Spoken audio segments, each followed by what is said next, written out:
En pie, hermanos, vamos a continuación a la palabra del Señor, que introduciremos con el texto de la lectio divina para leer Efesios 2. Todos en pie, vamos a dar lectura a la Escritura, todo el capítulo de Efesios 2, haciendo la lectura de manera alternada. A todos nos unimos en el versículo 22. Dice así la Escritura: y Él os dio vida a vosotros cuando estabais muertos en vuestros delitos y pecados, en los cuales anduvisteis en otro tiempo, siguiendo la corriente de este mundo, conforme al príncipe de la potestad del aire, el espíritu que ahora opera en los hijos de desobediencia, entre los cuales también todos nosotros vivimos en otro tiempo en los deseos de nuestra carne, haciendo la voluntad de la carne y de los pensamientos, y éramos por naturaleza hijos de ira, lo mismo que los demás. Pero Dios, que es rico en misericordia, por su gran amor que nos amó, Aun estando nosotros muertos en pecados, nos dio vida juntamente con Cristo, por gracia sois salvos. y juntamente con Él nos resucitó, y asimismo nos hizo sentar en los lugares celestiales con Cristo Jesús, Para mostrar en los siglos venideros las abundantes riquezas de su gracia, en su bondad para con nosotros en Cristo Jesús. porque por gracia sois salvos por medio de la fe, y esto no de vosotros, pues es don de Dios, No por obras, para que nadie se gloríe, porque somos hechura suya, creados en Cristo Jesús para buenas obras, las cuales Dios preparó de antemano para que anduviésemos en ellas. Por tanto, acordaos de que en otro tiempo vosotros, los gentiles en cuanto a la carne, erais llamados sin circuncisión por la llamada circuncisión hecha con mano en la carne.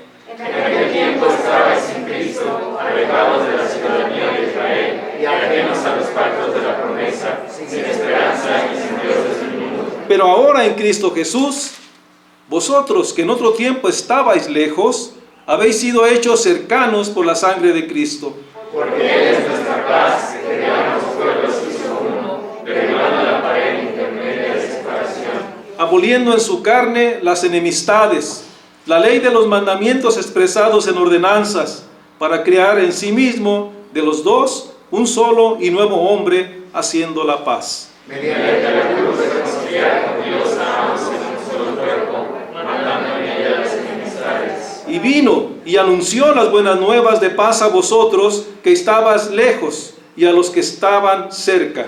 Porque por medio de Él nosotros tenemos entrada por el mismo Espíritu del Padre.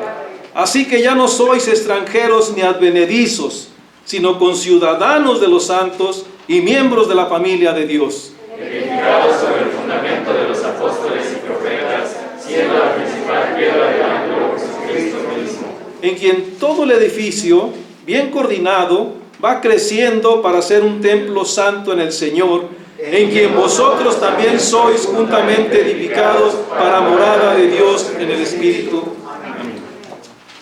En respuesta a esta lectura, cantemos el himno 202. ¿Ves la iglesia que ufana levanta?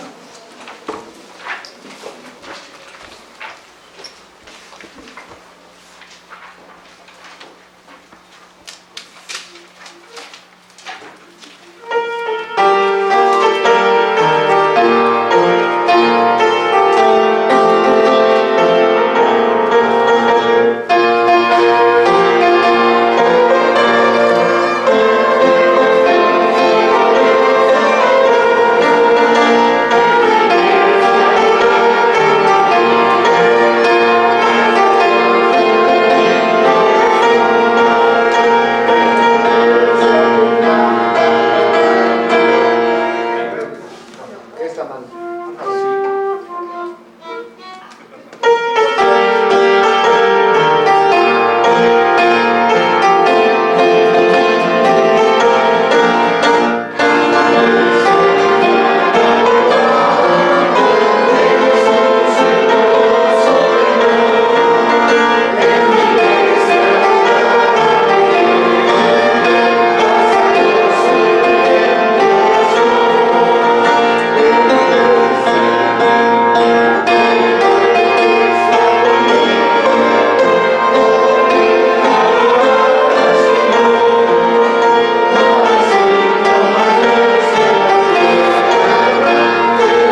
doctrinales basados en el Catecismo de Heidelberg. El título del mensaje es Creo la Iglesia. Dejo lugar al pastor.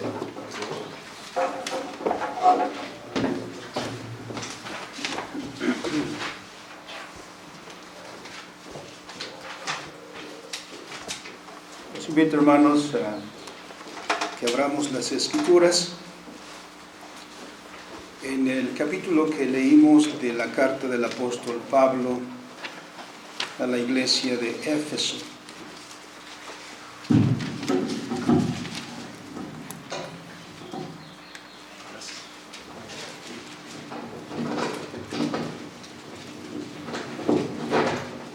Capítulo 2.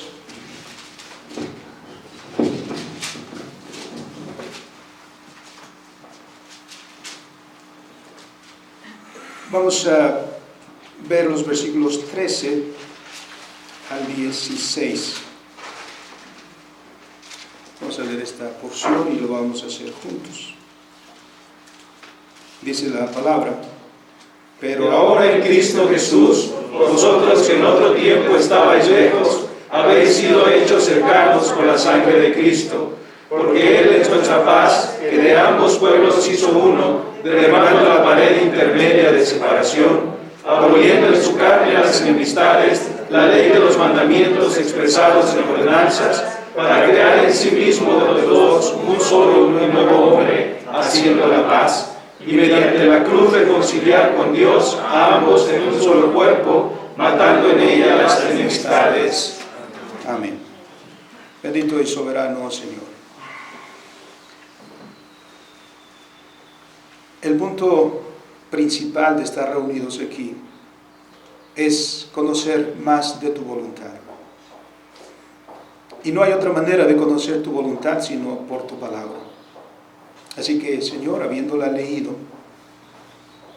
rogamos que abras nuestro entendimiento,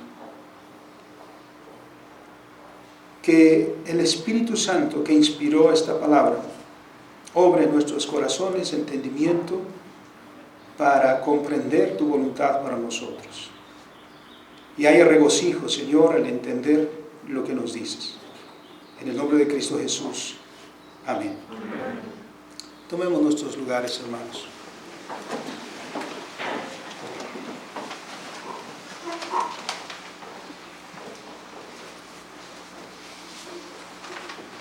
El día de hoy, hermanos, hacemos no quisiera decir un paréntesis, no, porque no lo es, toda la palabra es para instruirnos. Pero los temas que hemos venido abordando, por ejemplo, siguiendo el calendario litúrgico, celebrando las grandes y maravillosas obras salvíficas de nuestro Dios, también aplicando esa palabra a nuestras vidas de una manera fiel, hemos estado estudiando acerca de lo que la Escritura dice del trabajo, la concepción bíblica del trabajo. Pero también, y no es que esté desligada, porque no podemos hablar del trabajo y no podemos hablar de las grandes obras de Dios en Cristo Jesús, sin referencia obviamente a la doctrina. La doctrina es importantísima. Una vez que la iglesia abandona el estudio de la palabra de Dios y de la sana doctrina, sucede aquello que Oseas decía del pueblo de Israel. Este pueblo, ¿se acuerdan qué dice? Pereció por falta de conocimiento. El conocimiento de la voluntad de Dios, el conocimiento de la sana doctrina es esencial para la iglesia. De manera que una vez me atreví a decir que sin la sana doctrina no hay salvación, y se me quedaron viendo, porque parecía que estaba diciendo una herejía.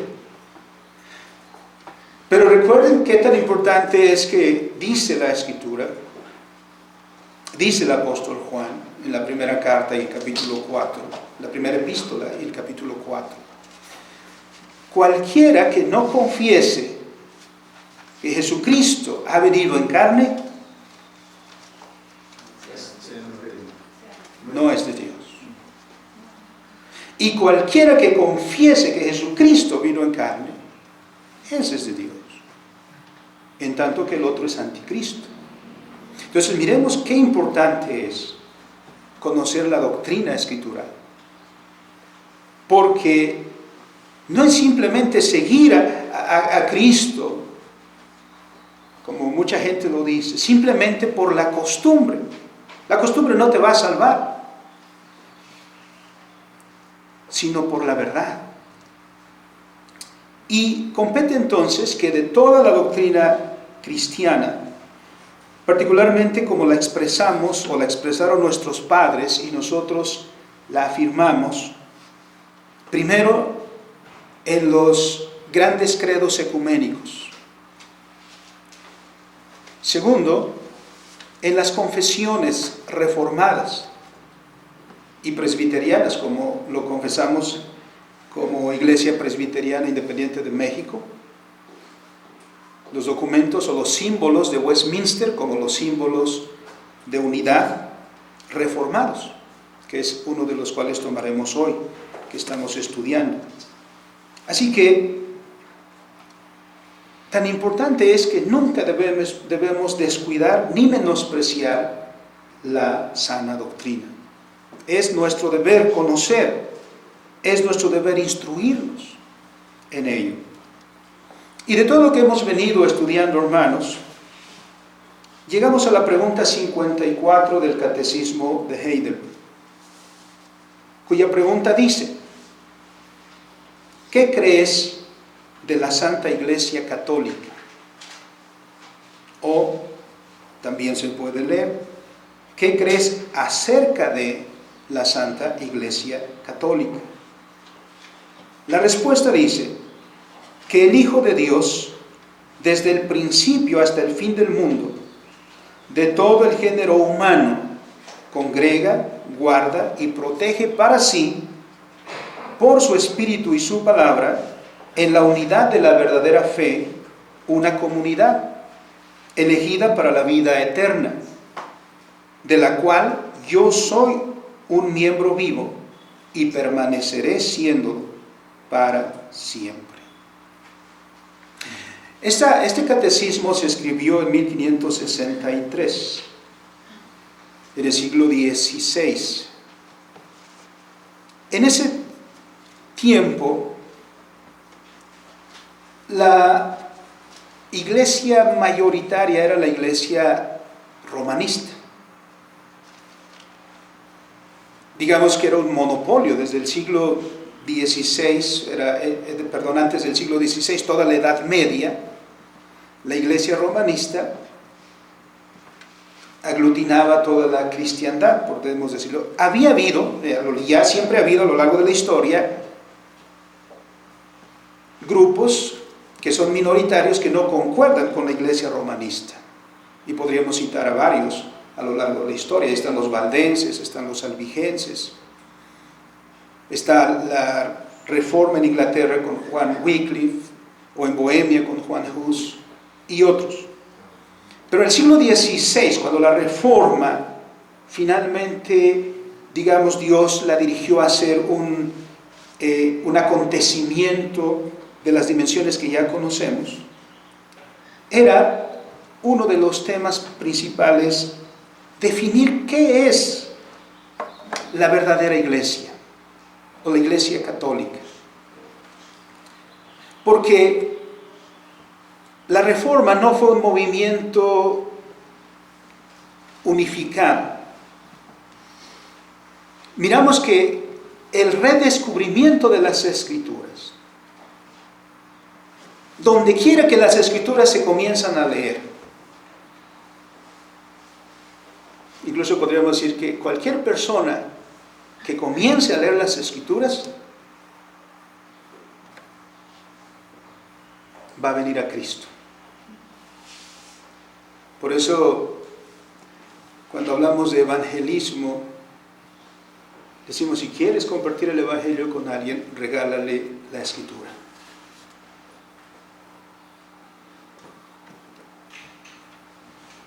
Y vamos a la historia y miramos que cada uno de los reformadores comenzó por sí mismo a leer la Escritura. Y llegaron a concordar en muchas cosas que después, conforme la Reforma crece, miramos expresadas en credos, comenzamos a verla en confesiones, en catecismos, como es el caso aquí. Por lo tanto, es importante, como lo era entonces también ahora, y dado que puede haber tantos grupos el día de hoy, que conozcamos conforme a la Escritura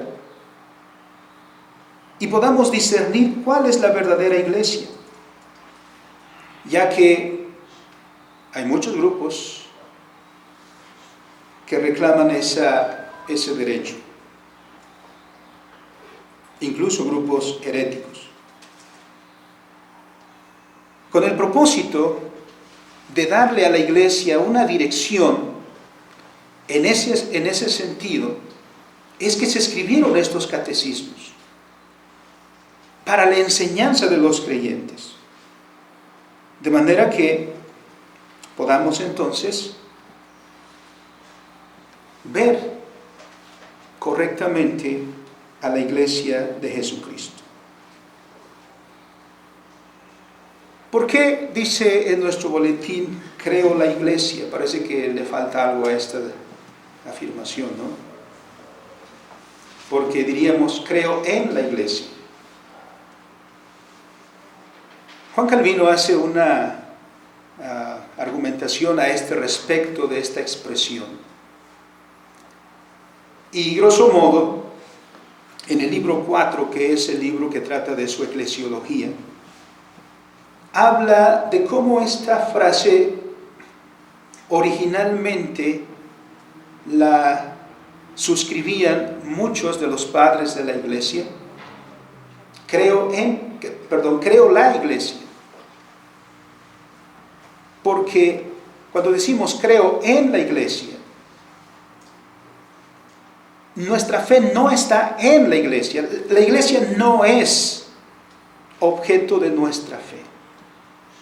Nuestra fe solo está en Dios. Por eso, dice Calvino, es correcto decir creo la iglesia. Porque la iglesia es el resultado de la obra del Espíritu Santo. Por eso en el catecismo, la pregunta 53, que vimos ya recientemente, trata de la persona y de la obra del Espíritu Santo. Entonces la iglesia es el resultado de la obra del Espíritu Santo. Por lo tanto, afirmamos con el catecismo que la iglesia de Jesucristo es una iglesia católica. Y aquí quizá esto resulte en otro punto. ¿Católica? El término católico es un término que causa cierto escozor en algunos círculos evangélicos. Porque, ¿en qué pensamos cuando escuchamos el término católico? En una institución. Y entonces decimos, no, nosotros no somos católicos. Pero lo que dice el catecismo aquí no está hablando de una organización. No debemos pensar que lo que el catecismo enseña aquí está enseñando de una organización, de una institución. No, está hablando de la nueva humanidad redimida en Cristo Jesús.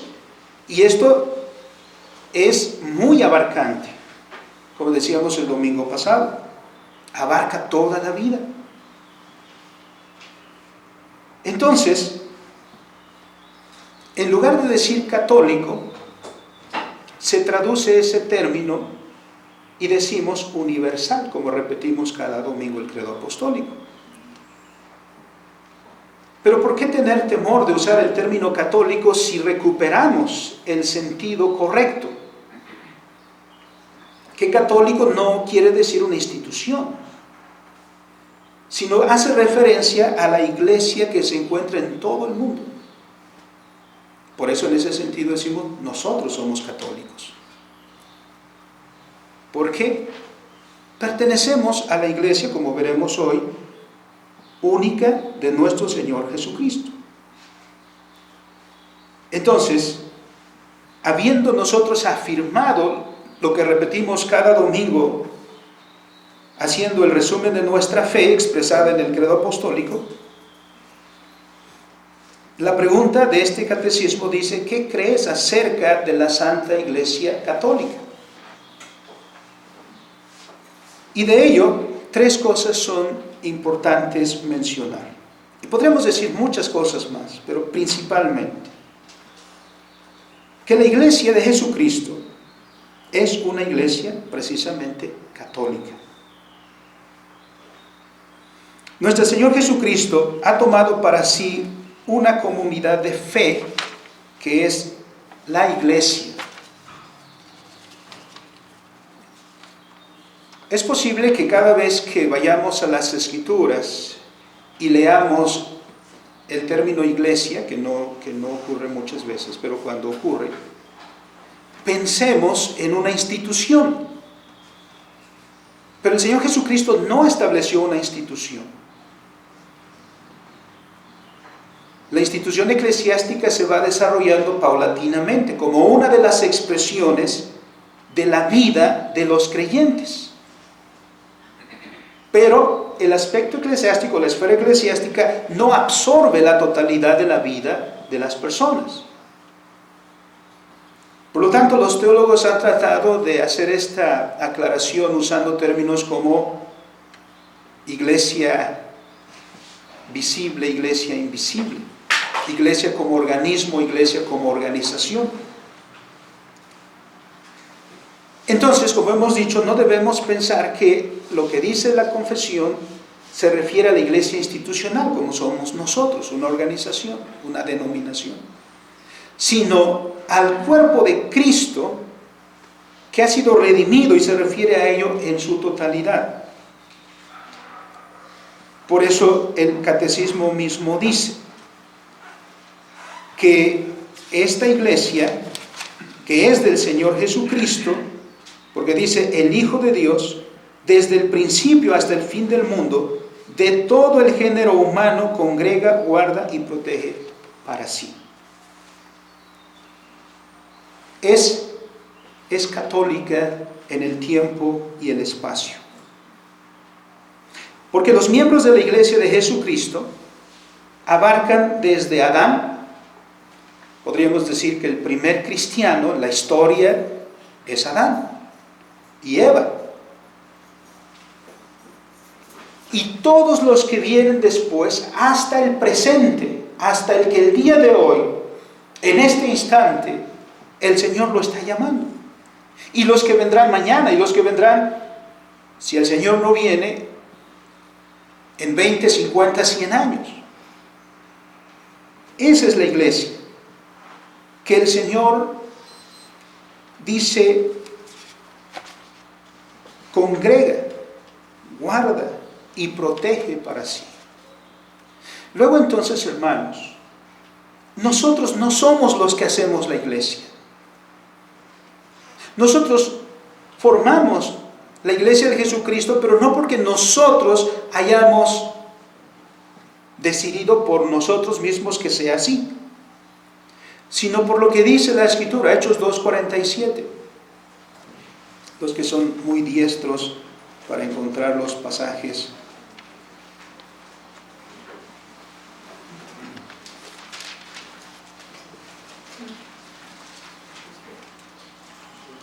Alabando a Dios y teniendo favor con todo el pueblo, y el Señor añadía cada día a la iglesia los que habían de ser salvos. ¿Quién es el que va congregando a los suyos?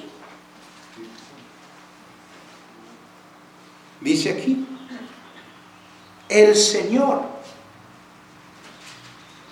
Usted puede decir, cuando yo creí en Cristo, cuando yo acepté a Cristo, Pero, ¿qué dice la Escritura? El Señor lo trajo. Porque como leímos, ¿dónde estábamos previamente? Muertos en nuestros delitos y pecados. Ahí es donde estábamos. Y de ahí el Señor mostró su misericordia y nos trajo para conformar su iglesia. Así que no es por voluntad nuestra, sino que el Señor nos añadió a su iglesia. Por lo tanto, tampoco debemos pensar que por algunos de nosotros la iglesia existe. Cuando se habla de la iglesia institucional, por ejemplo, algunos pastores, algunos líderes dicen, mira, esta es la iglesia que yo hice. Se parecen a Nabucodonosor, ¿no? Cuando decían, mira, ¿no es esta la Babilonia que yo he edificado? Algunos dicen, esta es la iglesia que yo he edificado.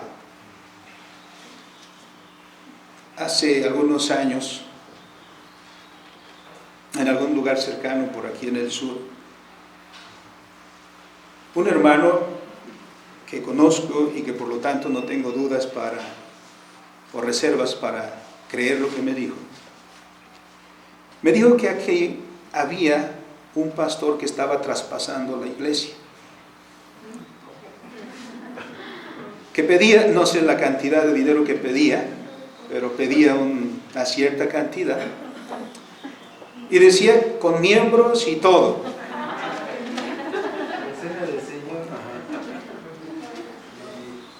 Era una considerable cantidad la que pedía este hombre. ¿Con qué derecho hacía eso? ¿En qué cabeza cabe eso? Y peor sería si alguien lo compró, ¿no? Porque seguramente se estaría viendo como una inversión, pues le pago, a lo mejor le llegó y le preguntó, oye, ¿y de cómo son los diezmos? ¿No? Porque si yo voy a invertir, entonces ¿en cuánto tiempo voy a recuperar la inversión? No. La iglesia la hace Jesucristo. Y el fundamento de la iglesia es la elección de Dios. Porque nosotros no estaríamos aquí si no fuera porque Dios tuvo misericordia.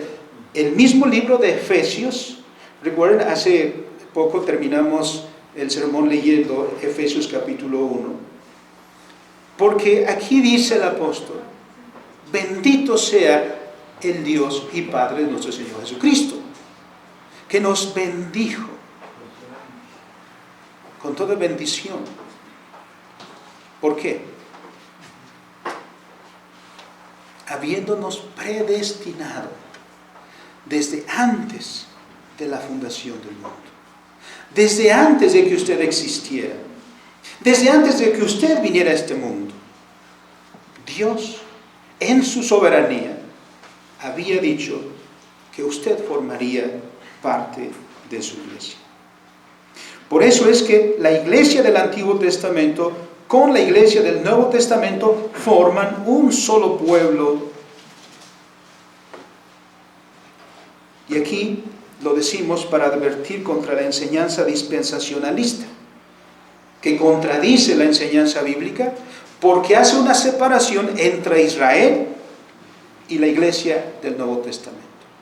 Y estas son dos historias que pueden correr paralelas. Pero lo que dice el apóstol Pablo en Romanos 9 es que nosotros fuimos injertados en el olivo, que es un símbolo del pueblo de Israel. Así que nosotros fuimos incluidos en el pueblo del pacto. Y por lo tanto dice, ¿quiénes son los verdaderos hijos de Abraham? ¿Los que lo son según la carne? Los que pueden trazar su genealogía diciendo yo soy de la tribu de Isaacar, o yo soy de la tribu de Benjamín, o yo soy de la tribu de Manasés. No, dice el apóstol Pablo, los que son de la fe son los hijos de Abraham. Por eso Rechazamos la doctrina dispensacionalista. Y vamos a las Escrituras. ¿Qué dice Juan capítulo 10, versículo 11?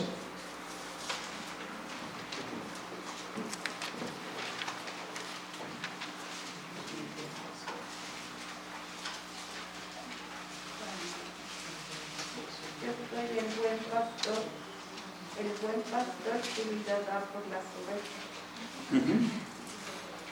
Es el Señor Jesucristo, el que ha dado su vida por las ovejas, por la iglesia.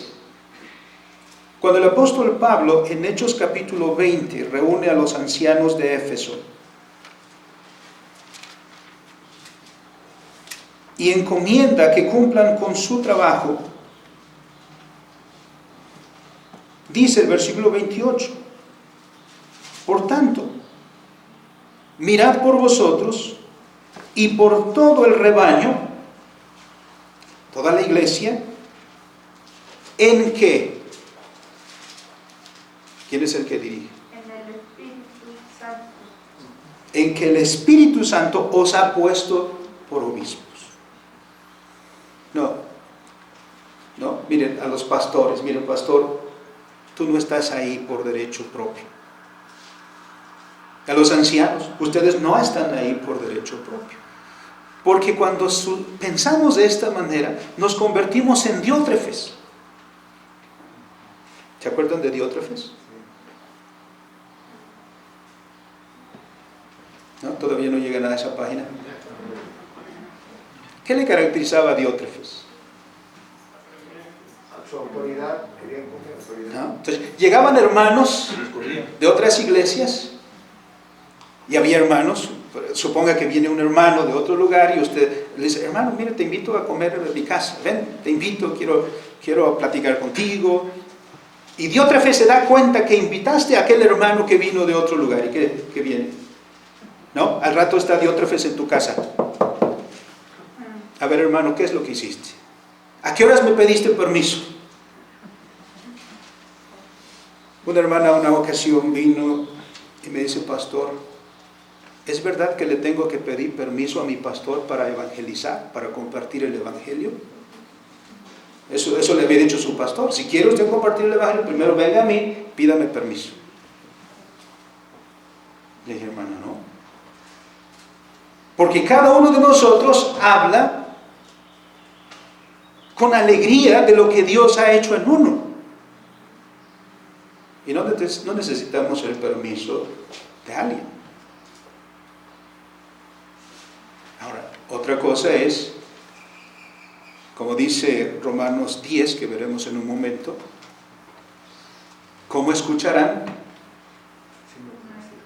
si no fueron enviados? ¿Y cómo irán si no hay quien los envíe? Pero está hablando de pastores, de misioneros, de evangelistas, que la iglesia debe enviar, por supuesto. Como dice el hermano B.K. Kuyper en la historia de la iglesia, hay misioneros profesionales, dice, y hay misioneros no profesionales. Por cierto, seguiremos estudiando la historia para ver todo eso. Somos una iglesia católica, porque Dios tiene una sola iglesia que abarca el tiempo y el espacio. A veces estas divisiones que tenemos, estas numerosas denominaciones que hay, a veces no nos permiten ver esa unidad. Pero por la Escritura confesamos que solo hay una iglesia y dejamos a Dios el conocimiento de esa iglesia, porque Él conoce a sus hijos, Él conoce a los que son salvos. ¿Por qué? Porque el Señor Jesucristo murió por ellos, Él los redimió y el Espíritu Santo hace la obra en sus corazones. En segundo lugar, esa iglesia que es una sola y en la que estamos unidos todos, y que expresamos esa unidad cuando oramos por los hermanos de Afganistán y por los hermanos de China y por los hermanos de África que nunca hemos visto, pero oramos porque ahí hay pueblo de Dios. En segundo lugar, nos enseña acerca de la unidad de la iglesia. La iglesia de Jesucristo encuentra su unidad en la verdadera fe. Y esto es importante. Hay movimientos ecuménicos en el mundo que tratan de llevar hacia la unidad a todas las denominaciones. A cada denominación le caracteriza una doctrina en particular. Y se han visto que tratar de unir a todas en una sola organización o institución se vuelve difícil. Porque una ocasión nos invitaron a cierta reunión e iba a haber pastores de la iglesia presbiteriana, iba a haber pastores de la iglesia bautista, iba a haber pastores de muchas iglesias. Iban a dar bocadillos. Entonces quienes organizaban, una hermana se dirigió a los que estábamos ahí reunidos y dice: hermanos, también van a venir unos hermanos adventistas. Como ellos no comen carne, vamos a hacer unos bocadillos especiales para ellos. Va a haber bocadillos de jamón para ustedes, ¿no? Y les vamos a pedir que respetemos en este punto, ¿no? No critiquemos y hablemos de eso. Porque se vuelve difícil. Uno habla de una doctrina, otro habla de otra doctrina, otro habla de otra doctrina, y de repente salimos criticando unos a otros. En la organización de los trabajos de evangelismo que hacía Billy Graham, por ejemplo, y que trataba de reunir a todas las denominaciones para los trabajos evangelísticos que llevaba a cabo en diferentes lugares del mundo, se encontró con que las doctrinas hacían difícil el trabajo en conjunto. Y entonces dijeron: bueno, estos creen en la predestinación, estos hablan de los dones del Espíritu Santo y cosas por el estilo. Entonces dijeron: bueno, ¿y qué es lo que nos une? ¿Qué es lo que nos puede unir? Si no es la doctrina esta o aquella, ¿qué es lo que sí nos une? Dijeron: pues el amor. Entonces vamos a hacer a un lado la doctrina y vamos a unirnos en el amor. Suena bien, parece algo bueno, pero dice nuestro catecismo: ¿en dónde está la unidad de la iglesia? ¿En el amor? ¿En los buenos sentimientos que debemos expresar unos a otros? No. En la verdadera fe. Lo cual significa en la verdadera doctrina. Y como decía el doctor Martin Lloyd Jones, porque la doctrina es la sangre de la iglesia. La doctrina es esencial para la iglesia. Tristemente, hoy en día parece que hay una oposición a la doctrina.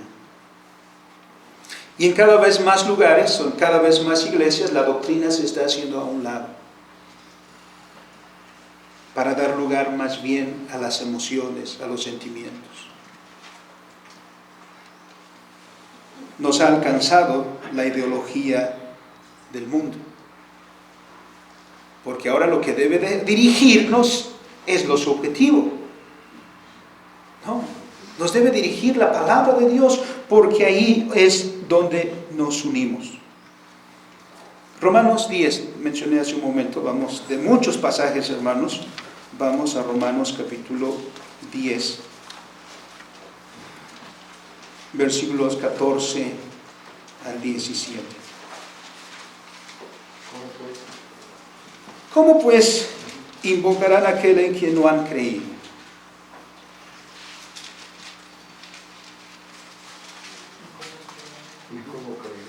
¿Y cómo creerán en aquel a quien no han oído?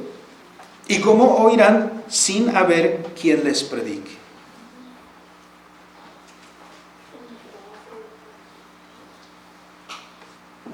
No hay otra manera sino la que está establecida en la palabra de Dios y que repite nuestro catecismo, que el Señor Jesucristo congrega, guarda y protege para sí.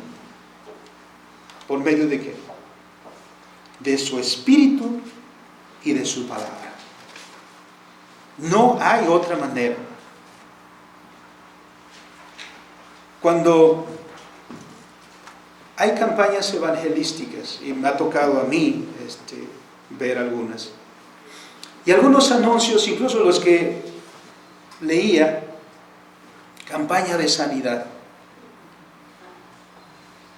Y a veces decía, incluso si no crees, ven, el Señor tiene un milagro para ti. En una ocasión una persona compartía esta experiencia.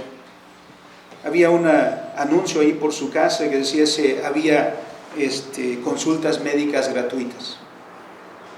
Y bueno, se formó.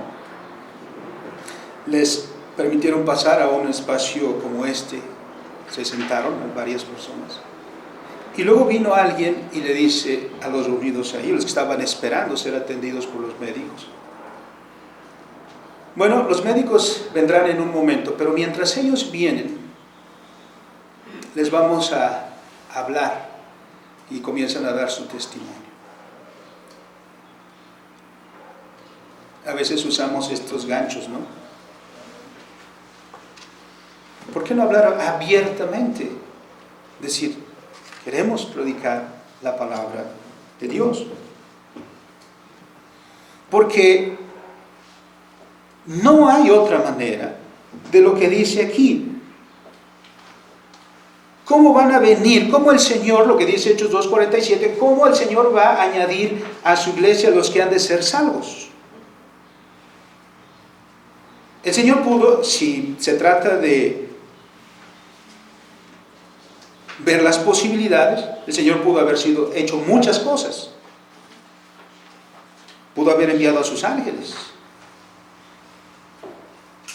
Pudo haber hecho alguna otra manera, pero al Señor le plació esta enseñanza de la Escritura, que para añadir a su iglesia a los que han de ser salvos, el medio es su Espíritu Santo y la palabra. Y dice Juan Calvino, ¿y por qué el Señor envió a hombres tan falibles como nosotros y con tantos errores como nosotros a predicar el Evangelio? Dice, para que recibamos el mensaje, no por el que lo da, sino por el que lo envía. Y también porque Dios tiene misericordia de nosotros, que viene a nosotros en palabras nuestras, entre otros. Por eso entonces, ¿cómo invocarán? Hay que enviar. Y de esto la iglesia debe tener presente, hermanos. Nosotros debemos enviar misioneros. Es tarea nuestra. ¿Cómo nosotros escuchamos? ¿Cómo nosotros conocimos a Cristo? ¿Cómo otros? No es una cuestión de sentirse cómodo. Yo ya estoy arriba, yo ya estoy en el barco. Como dice uno de los himnos, ¿no?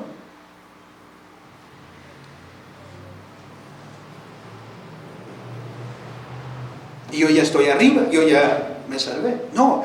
Nuestra tarea es mirar también hacia afuera para llamar a aquellos que aún están lejos y que el Señor ha de traer por su palabra. Enviar para que escuchen el mensaje de la palabra. Por eso concluye el versículo 14. ¿Y cómo oirán sin haber quien les predique? ¿Y cómo predicarán si no fueren enviados? ¿Se acuerdan de cómo el apóstol Pablo comenzó su labor apostólica, su labor misionera? Recién en Damasco él quiso hacer este trabajo, pero no tuvo éxito. ¿no? Tuvo que salir a escondidas. Pero cuando vemos a las Escrituras, en el capítulo 13 de los Hechos, él estaba en Tarso. Bernabé, que estaba en Antioquía, como un farol, ¿no? Vio las necesidades de la iglesia de Antioquía y él vio que no tenía la capacidad él para hacer ese trabajo. Como farol dijo, aquí hace falta alguien más para el trabajo que está pendiente. Fue hasta Tarso y le dijo a Pablo, te necesitamos en Antioquía. Estando en Antioquía, el Espíritu Santo habló a la iglesia y le dijo, apártenme a Bernabé y a Pablo. ¿Para qué? A la obra de los que los he llamado. La iglesia llama a Pablo y a Bernabé, oran por ellos y les encargan el trabajo misionero. Y a partir de ahí, Pablo comienza esa obra maravillosa de la cual leemos en el libro de los Hechos.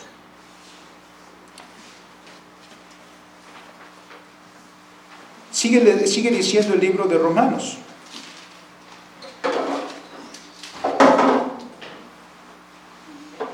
Versículo 17. Así que la fe es por el oír, y el oír la palabra de Dios. No hay otra manera. Los testimonios tienen su lugar, pero a mí me ha tocado lugares en los que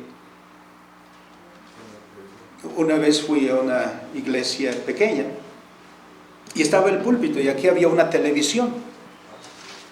Y yo le pregunté a un hermano por qué había una televisión ahí. Dice, es que el pastor nos pone películas. Ok, está bien.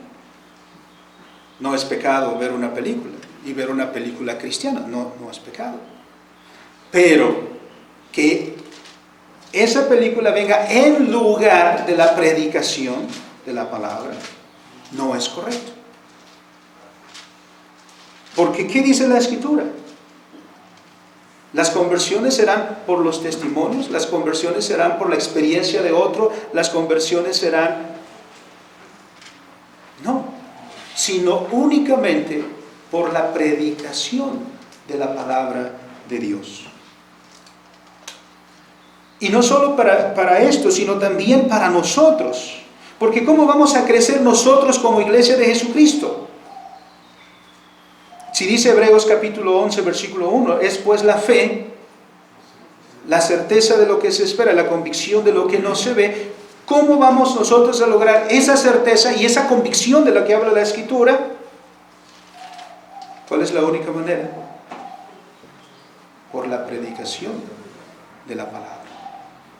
Es por eso que Dios nos reúne, para enseñarnos, para darnos su palabra, porque a través de ella nos instruye. Porque ya hemos citado Oseas. Si esa palabra falta, si esa enseñanza falta, ¿qué nos espera? Nuestra destrucción.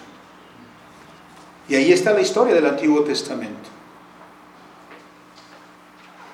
¿Por qué los israelitas cayeron en manos de los filisteos? ¿Por qué los filisteos los vencieron? ¿Por qué los caldeos los vencieron? ¿Por qué los asirios los vencieron? ¿Por qué? Se olvidaron de Jehová, su Dios. ¿Y cómo se olvidaron? Porque no había predicación de la palabra. ¿Y qué dice Primera de Reyes 11 acerca del rey Salomón cuando cayó en aquella terrible apostasía? Vamos a encontrar lo mismo, porque se olvidó de la palabra de Dios.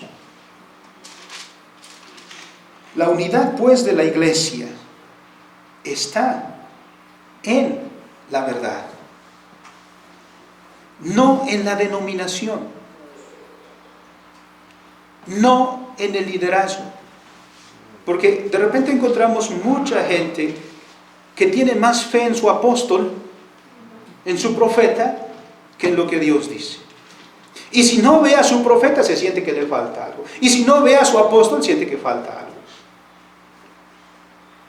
No. Lejos de nosotros, hermanos, pensar que pongan sus ojos o su esperanza en nosotros. No, pongan su esperanza, su fe en Cristo, que es el que murió por ustedes. En Dios el Padre, que es el que los escogió desde antes de la fundación del mundo. Y en el Espíritu Santo, que obra en ustedes para regenerarlos y traerlos a los pies de Cristo. Es a Él, no a nadie más. Por eso Juan Calvino, y lo refleja la Confesión de los Países Bajos, al decir, ¿cuál es la iglesia verdadera? 3 señales con las cuales la podemos distinguir. Primero, la iglesia verdadera es aquella que predica fielmente el Evangelio. 2, la iglesia verdadera es aquella que mantiene la administración pura de los sacramentos como fueron instituidos por el Señor Jesucristo. Porque solo hay 2, no 7, no 5, no 4, no 6. El Señor solo instituyó 2.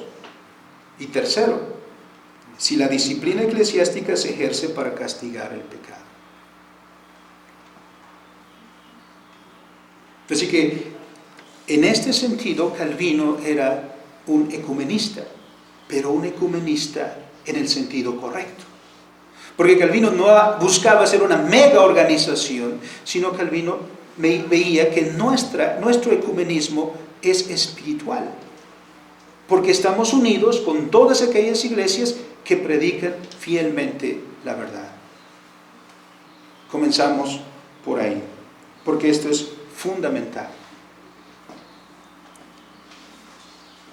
Tercero, la iglesia es católica, la iglesia está unida, porque está unida en la verdad. Y tercero, es una iglesia santa. Debemos entender la santidad también correctamente. Muchos, tanto de dentro como de fuera, le dan a este término el sentido de perfección. Hay iglesias que ya se sienten perfectas, que ya están ahí casi, ¿no? Casi ya se levantan así con y desde afuera, ¿no? La gente de afuera dice, ustedes son cristianos y van a la iglesia porque ustedes se sienten perfectos. No, no somos perfectos. Tenemos muchos errores. La iglesia, alguien ha comparado a la iglesia con un hospital. En el hospital están los enfermos que buscan restaurar su salud. ¿Quiénes están en la iglesia? Los pecadores, a quienes Dios ha llamado, porque eso es lo que significa santificación, apartados. Y esto es lo que dice el apóstol Pablo en Hechos capítulo 2 que leímos. Y lo dice el apóstol Pedro también. ¿De dónde nos llamó el Señor? De las tinieblas. Y nos trasladó a la luz de su amado Hijo. Entonces, el Señor nos apartó. Nosotros estábamos, dice Efesios 2:1, estábamos antes, como todos los demás que están lejos de Dios, muertos, sin Dios y sin esperanza. Pero le plació a Dios apartarnos, es decir, santificarnos, para ser un pueblo suyo. Que diga en la confesión que es una iglesia santa, es porque el Señor Jesucristo apartó para sí a los que Él tuvo a bien así en su gracia, congregar, guardar y proteger. Así pues, los elegidos son separados del mundo, son apartados. De hecho, el término iglesia también eso es lo que significa. Eclesia quiere decir los llamados fuera, como ya hemos citado 1 de Pedro 2:9. Nosotros estamos lidiando todos los días con nuestros pecados, ¿no es cierto? Entendemos al apóstol Pablo que a la instrucción de la palabra de Dios dice, yo sé lo que es bueno y sé lo que debo hacer, sé lo que Dios quiere que yo haga. Pero luego, ¿qué encuentro? Me veo a mí mismo y encuentro que es más fácil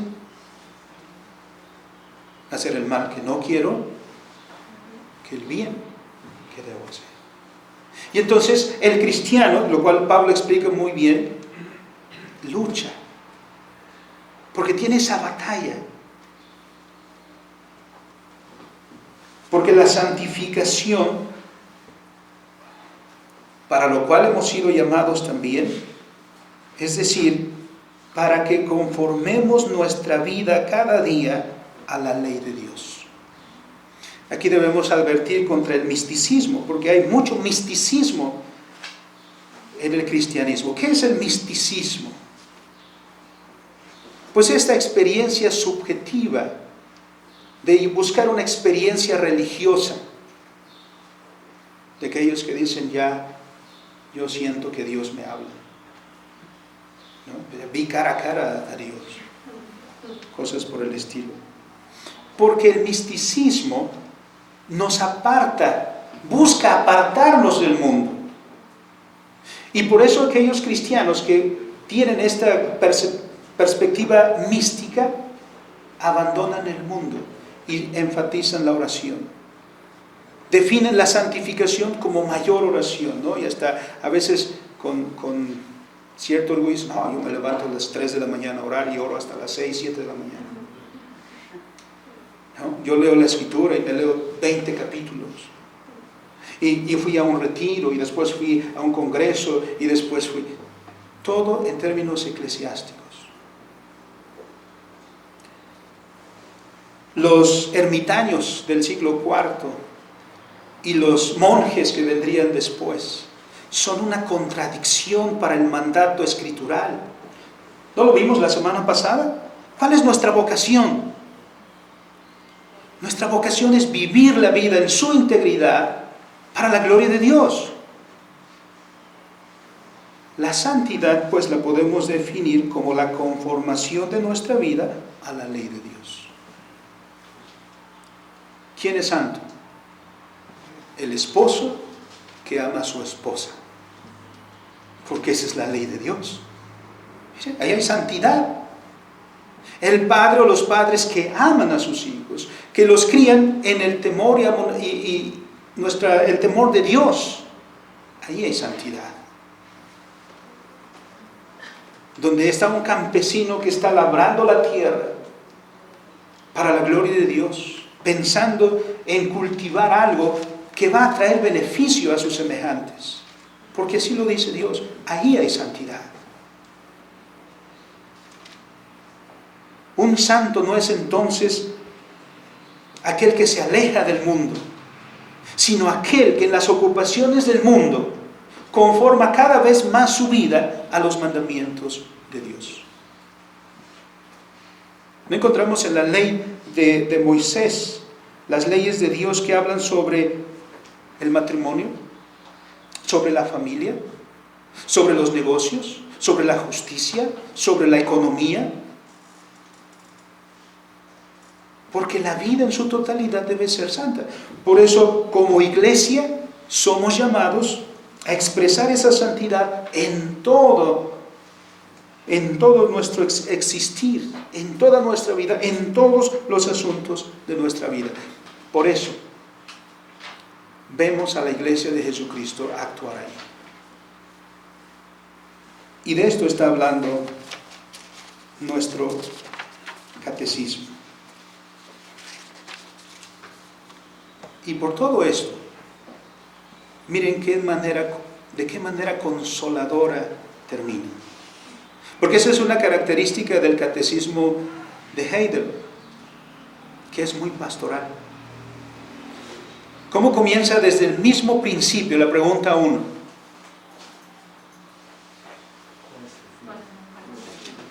Que no me pertenezco a mí. Muy pastoral. ¿Cuál es tu único consuelo, tanto en la vida como en la muerte? Y este espíritu se mantiene a lo largo de todo el catecismo. De manera que no damos una definición puramente intelectual e informativa, sino cómo termina la respuesta del catecismo.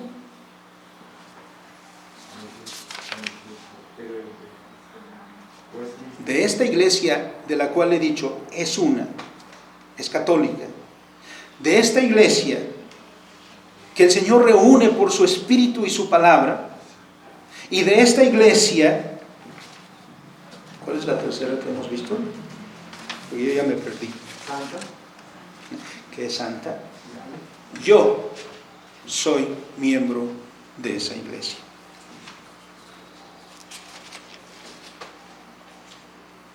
Y permaneceré siéndolo para siempre. A veces uno le pregunta a algunos cristianos, o a veces suelen preguntarse, ¿eres algo? Y esa respuesta es, pues en esas andamos. Espero que sí. ¿Por qué? Porque hacen depender la salvación de ellos. En tanto que la Escritura, ¿de dónde hace depender nuestra salvación?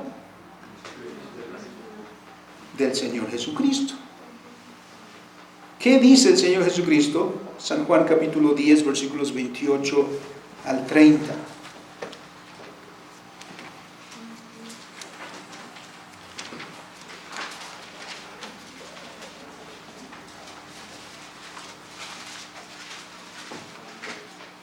Yo les doy vida eterna y no perecerán jamás, ni nadie las arrebatará de mi mano. Mi Padre que me las dio es mayor que todos, y nadie las puede arrebatar de la mano de mi Padre. Yo y el Padre uno somos. ¿Quién inventó la iglesia? Dios. ¿Quién sustenta la iglesia? Dios. ¿Y las obras que Dios hace fracasan? ¿Y las obras que Dios hace fallan? ¿Y las obras que Dios hace son imperfectas? No. Por lo tanto, la salvación está segura en Cristo. Y aquí las palabras de nuestro Señor Jesucristo dice, mis ovejas oyen mi voz y yo las conozco y me siguen. Yo les doy vida eterna y no perecerán jamás, ni nadie las arrebatará de mi mano. Por lo tanto, podemos decir, yo pertenezco a esa iglesia de Jesucristo, porque Él me llamó, porque Él me ha santificado para ser suyo, y me sostendrá, porque Él lo dice, y no seré arrebatado de su mano. Por lo tanto, qué consoladora enseñanza. Soy miembro de esa iglesia y permaneceré siéndolo para siempre. Entonces nosotros no andamos en esas, ¿no? Ojalá que sí. Vivimos seguros porque la palabra de Dios es firme. Y cuando Dios dice esto, Él no cambia. Si esto se puede decir como lo dice la Escritura, así también la iglesia en su unidad, en su totalidad, no será destruida, no perecerá, porque su existencia la garantiza el mismo Señor nuestro. ¿Qué es lo que dice Mateo capítulo 16, versículo 18? Y la historia demuestra eso. Una frase que me quedó grabada del doctor Becca Kuyper en su libro La Iglesia en la Historia es esta: la Iglesia existe a pesar de nosotros. Y yo también te digo que tú eres Pedro. Y sobre esta roca edificaré mi iglesia, y las puertas del Hades no prevalecerán sobre ella. ¿No? El chamuco le trae ganas a la iglesia desde antaño, pero la ha destruido.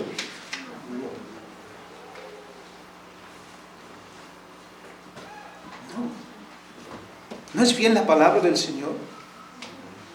Y las puertas del Hades y los enemigos de la iglesia no prevalecerán contra la iglesia. Solo vean la historia. Y la historia demuestra que Dios es fiel. Por otro lado, existe a pesar de nosotros. ¿Cuántos pecados no tenemos, hermanos? Hemos dividido a la iglesia de Jesucristo. Hay divisiones en la historia que han tenido que ser, como la Reforma, pero hay otras que han sido por capricho nuestro. Hay otras que son por celos, por contiendas. Vergüenza nos había de dar de esas divisiones, porque nuestro pecado aparece ahí. Pero la iglesia de Jesucristo, que es una, no perecerá jamás. Y los que son de Cristo no se perderán. Están seguros en las manos de su Señor, porque Dios es fiel. Concluyendo entonces, hermanos, ¿qué crees acerca de la iglesia que es una, santa y católica? Que la iglesia como cuerpo de Cristo tiene su fundamento en la elección de Dios y no se establece por el acuerdo mutuo de los hombres. Que la iglesia es una entidad espiritual en primer lugar. Por eso es que la iglesia nunca deja de ser. La iglesia hoy está celebrando cúlticamente por el mandato del Señor, pero mañana también estará la iglesia en las diversas labores del reino. Nunca deja de ser la iglesia del Señor, porque es una entidad espiritual. Y aunque no nos veamos, como dice el himno 204, sagrado es el amor, en una de sus estrofas, nos vamos a ausentar, mas nuestra firme unión, ¿qué dice, hermano, que ya lo encontraste?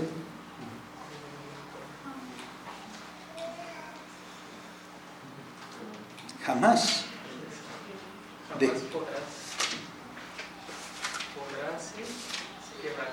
por la separación.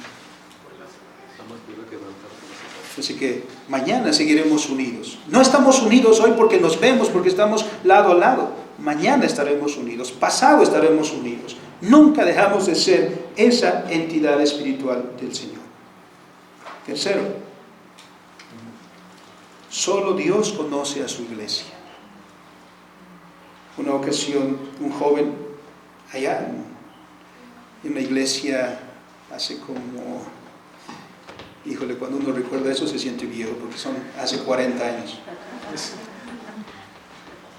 Llegó una vez de Guadalajara. Sus padres eran cristianos y iban a la iglesia, su demás familia también, pero él no, y era rebelde. Y una vez llegó y dice, allá en cierta ciudad fui a una iglesia y el pastor me dijo que yo ya soy salvo. ¿Y cómo pudo decir eso? No sé. Él me dijo que yo ya soy salvo. Quienes lo conocíamos dudamos de eso. Solo Dios conoce a su iglesia. Nosotros no podemos decir, tú eres salvo, tú no eres salvo, tú sí, tú no. Eso solo le corresponde a Dios. La organización eclesiástica, como estamos hoy, como somos nosotros, la Iglesia del Mesías, es una expresión mas no monopoliza a la iglesia de Jesucristo. Es una expresión de la iglesia de Jesucristo.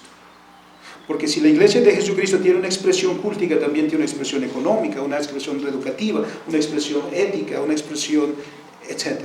En todos los ámbitos del reino de Dios.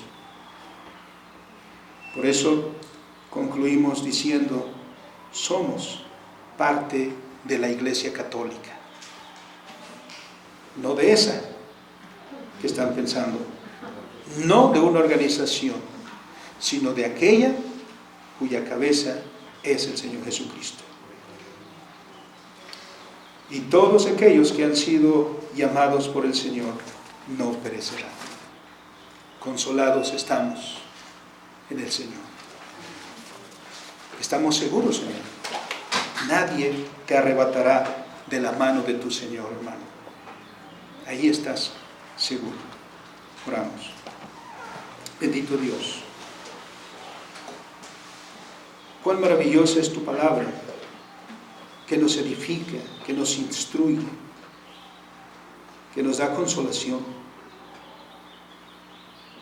No podemos sino, bendito Dios, decir con el apóstol Pablo, y decirlo con voz en cuello, bendito sea nuestro Dios y Padre de nuestro Señor Jesucristo. Porque, Señor, nosotros siendo lo que éramos y estando muertos en delitos y pecados, con toda justicia, Señor, podías habernos dejado nuestras miserias. Mas para manifestar tu gracia te plació, Señor, llamarnos de las tinieblas a tu luz admirable. Luchamos, Señor, día con nuestros pecados. Pablo decía, el viejo hombre. Y nos insta a hacer morir el viejo hombre con sus obras. Señor, lleva adelante esta obra tuya que has comenzado en nosotros. Y porque es tu palabra, creemos que tú la perfeccionarás hasta el día de nuestro Señor Jesucristo. También, Señor, da la consolación a tus hijos, porque con esa experiencia y esas luchas, Señor, llegamos a veces a dudar, ¿seré salvo? ¿De verdad seré un hijo de Dios? Padre, solo aquellos que tú has llamado experimentan esas batallas. Consuela, Señor, con tu palabra a tus hijos, sabiendo que en esas luchas tú estás con ellos. Y que, Padre, no hay otra manera de consolidarnos como hijos tuyos sino por tu palabra. Por eso, Señor, no guardes silencio entre nosotros. Haz escuchar tu voz, esa voz que edifica, esa voz que afirma en tu voluntad, esa voz que nos llama a conformarnos en todos los aspectos, Señor, a tu voluntad. Y gracias, Señor, por la consolación que nos das, de que tú guardarás de los tuyos y nadie los arrebatará de tu mano. Te alabamos, bendito Padre, porque nos elegiste. Te alabamos, bendito Señor Jesucristo, porque nos compraste con la sangre preciosa derramada del Calvario. Te alabamos, bendito Espíritu Santo, porque has hecho la obra de regeneración y obras en nosotros para santificación hasta el día de hoy, y lo seguirás haciendo. Bendita Trinidad, te alabamos por tan maravillosa obra. Amén. Amén.